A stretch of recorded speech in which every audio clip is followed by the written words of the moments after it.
The seduction is in the silence.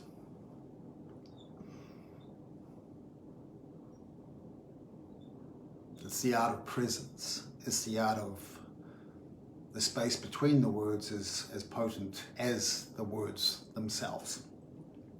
Last night in Gold Coast, Queensland, Australia, down here in the bottom of the earth, we had our first presenters experience, or our first presenter training, and it was nice to get back on the bike, so to speak. It's been 2 years since most of us here have been able to truly connect and work in this capacity. So it was a lot of fun for me and those attending, hopefully. But seeing people, the shift and where they began and where they ended was phenomenal. Something that popped up last night, there was two main things we worked on. One was arming or giving the tools to those that got up and worked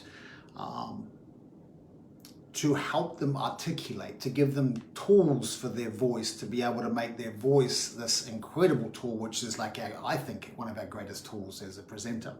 And most people or speakers don't really know how to use it. You can find textures and peaks and troughs, and some words can create feeling.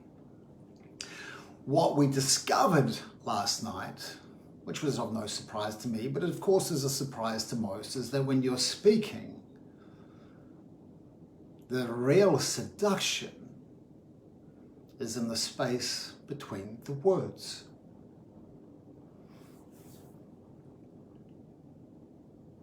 When we move away from the conditioned self, the self which has been taught to speak, the self that has been taught to try and fill the silences with words that become superfluous and just dilute the message, the conditioned self, that performer, that presenter, is very different than who the speaker really is, the essence of who exactly they are. And that is the authentic self. So my job whenever I'm working with people in person, and we'll be doing this every 2 weeks in the Gold Coast, and of course I'm coming to Texas in June to do this over a couple of days, but in a lot more of an intense fashion. When I guide or draw out the authentic self, the essence of who someone really is, and I did call this last night, bringing someone back home. When they have come back home and they understand the difference between authentic self and conditioned self, we then can layer them with tools, world-class speaking tools, that help them become a master of communication. Their voice has this sense of conviction, and their voice has a different frequency than that of the conditioned self.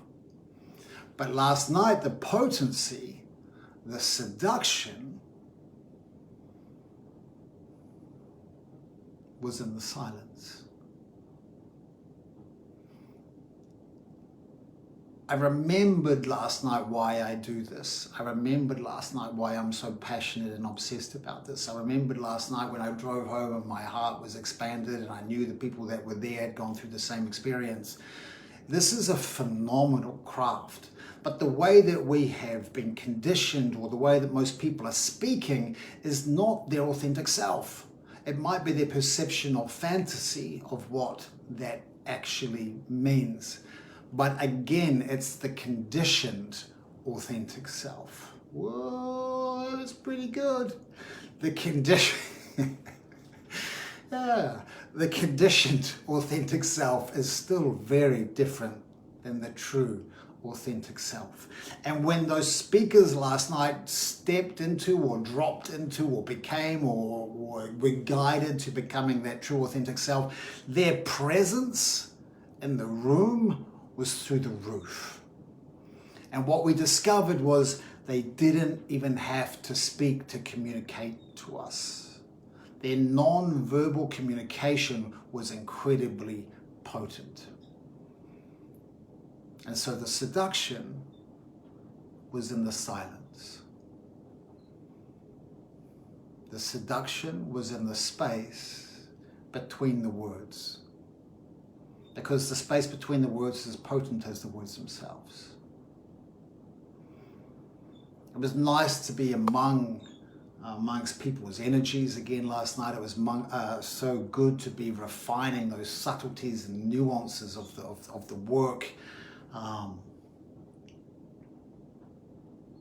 love what I do, and I cannot wait to be bringing it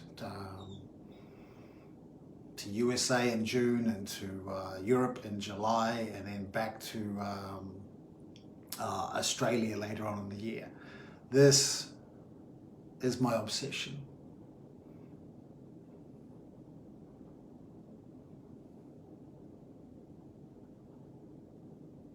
So next time you do a live, or next time you're doing a video, or next time you get some chance to be on a chance to be on stage, try find that space between the words, because that's where the seduction is.